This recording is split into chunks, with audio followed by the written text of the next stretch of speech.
This is Glenn Marston with Tech Geek Fact. I wrote this first-person article about my original iPhone. Number 2, September 5th, 2017. iPhone choked me 10 years ago today. September 5th, 2007 was a Wednesday. As today, it followed Labor Day. On the Sunday of Labor Day weekend 2007, I drove my wife and son to the AT&T store in Lakeland, Florida. I was familiar with the former Singular store as a customer with a Motorola StarTAC. Carol and I had a matching pair. AT&T was discontinuing the TDMA network on which it relied. I finagled the $600 of upfront money to buy an 8GB iPhone. Apple had released it June 29th. A friend from work endured a first-day line to get his iPhone. I checked it out closely and repeatedly. Carol wanted another flip phone, lightweight and straightforward. Our son, Mihai, was just starting high school. He was getting his first cell phone. Favorable tech reviews and good tryouts at the store led them to get a pair of Samsung Syncs, blue for Carol, bright red for Mihai.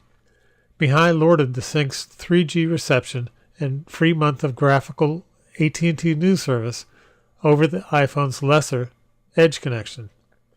I cared not. The iPhone was the future. What I did not know was that briefly, 3 days later, it would seem like the end.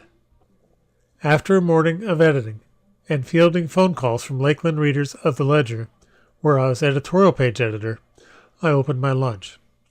My routine was to eat a sandwich at my desk while reading the Mac web. Favorite reading from back in those days, from a February 2008 Firefox bookmark backup on my Windows work machine, shows my lunchtime lineup. Macworld, the Mac Observer, Mac NN, Mac Minute, Mac Rumors, Mac OS Rumors, Think Secret, Daring Fireball, Apple Insider, 9 to 5 Mac, and The Apple Phone Show. Big gulp. The reading already promised to be good. By early afternoon, news from Apple's The Beat Goes On product event in San Francisco would start trickling in.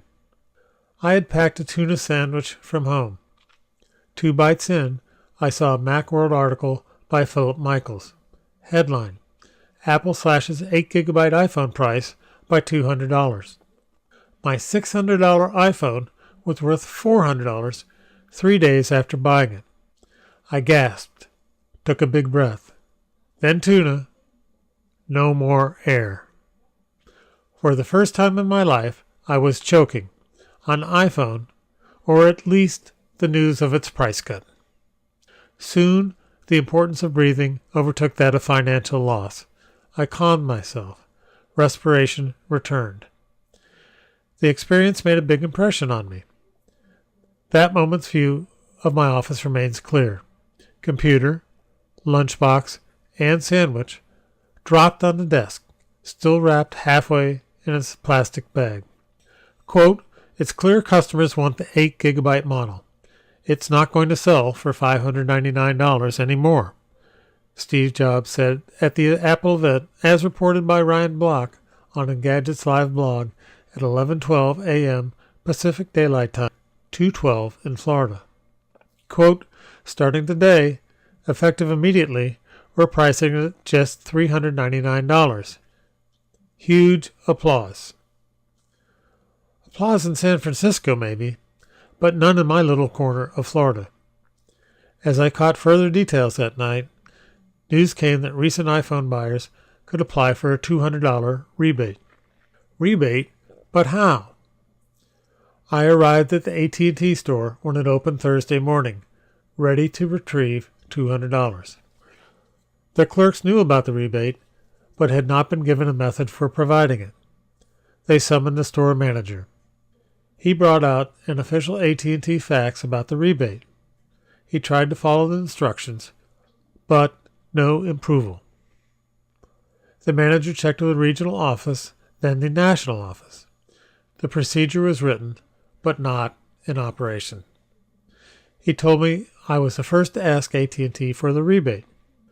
He was friendly and cooperative, as were others at the store. After a bit of thought, he asked if I would accept the rebate in the form of no monthly rate until a total of $200 was reached. Done.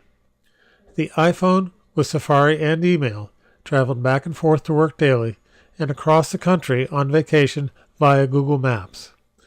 The phone was still going strong in early 2010, most useful when it had Wi-Fi access.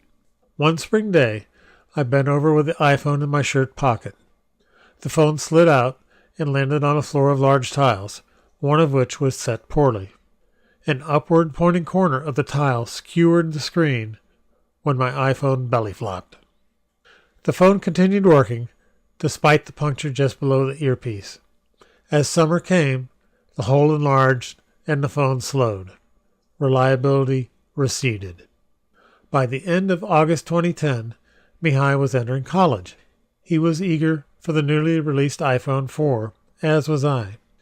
We bought them at the same Lakeland AT&T store. Carol stuck with her Samsung Sync, as she does to this day. She has limited mobility with her hands because of multiple sclerosis. The lightweight phone with buttons is easier for making calls. She does have an iPad for substantial use and a hand-me-down iPhone 5 for favorite apps.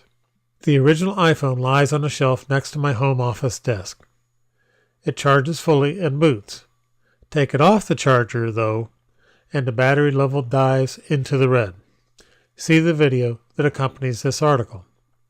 The iPhone received its last message August 30th, 2010. Those were 3 good years.